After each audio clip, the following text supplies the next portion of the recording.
A special thank you to each of our subscribers who make this channel possible. Here's today's story. In a bold move that could reshape the landscape of international trade, U.S. President Donald Trump is poised to sign an executive order imposing significant tariffs on goods imported from Canada, Mexico, and China. Set to take effect on February 1, 2025, the tariffs will see a staggering 25% tax on goods from the U.S.'s immediate neighbors and a 10% tax on imports from China, a country Trump has long criticized for its trade practices. This decision comes amidst ongoing concerns about illegal immigration and the flow of fentanyl into the United States, with Trump stating that these tariffs are a necessary measure to compel action from these countries. The implications of these tariffs are monumental, potentially disrupting over $2.1 trillion in annual trade.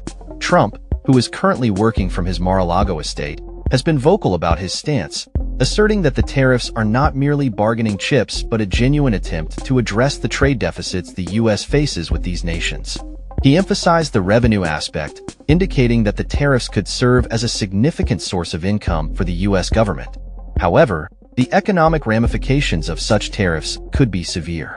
Analysts warn that the increased costs will likely be passed on to consumers, affecting everything from food prices to the costs of automobiles. The auto industry, in particular, is set to feel the pinch, with a considerable portion of vehicles sold in the U.S. being imported from Canada and Mexico. The complex supply chains that involve multiple border crossings for components mean that tariffs could escalate production costs substantially. In a bid to soften the blow, Trump has hinted at a potential exemption for Canadian oil, suggesting a lower tariff rate for this crucial import. This is particularly significant given that crude oil from Canada represented nearly $100 billion in imports in 2023. The energy sector is already on edge, with rising oil prices a concern as the tariffs loom. The response from Canada and Mexico has been swift, with both countries preparing for retaliatory measures.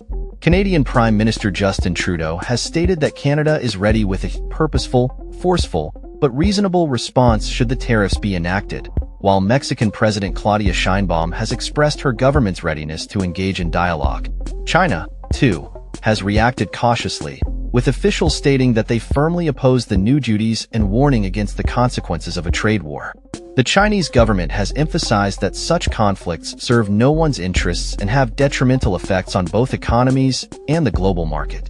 The political landscape surrounding these tariffs is fraught with tension. While Trump supporters argue that these measures will ultimately benefit the U.S. economy, critics, including Senate Minority Leader Chuck Schumer, have voiced concerns that the tariffs will exacerbate inflation and increase costs for American consumers. As the deadline approaches, the world watches closely. The potential for a trade war looms large, with economists predicting that the tariffs could lead to increased volatility in financial markets and dampen consumer spending. The stakes are high, and the ramifications of Trump's tariffs could resonate far beyond the U.S. borders, impacting international relations and economic stability for years to come.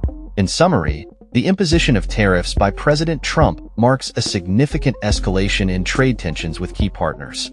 With retaliation on the table and the specter of rising consumer prices looming, the coming weeks will be crucial in determining the direction of U.S. trade policy and its broader implications for the global economy.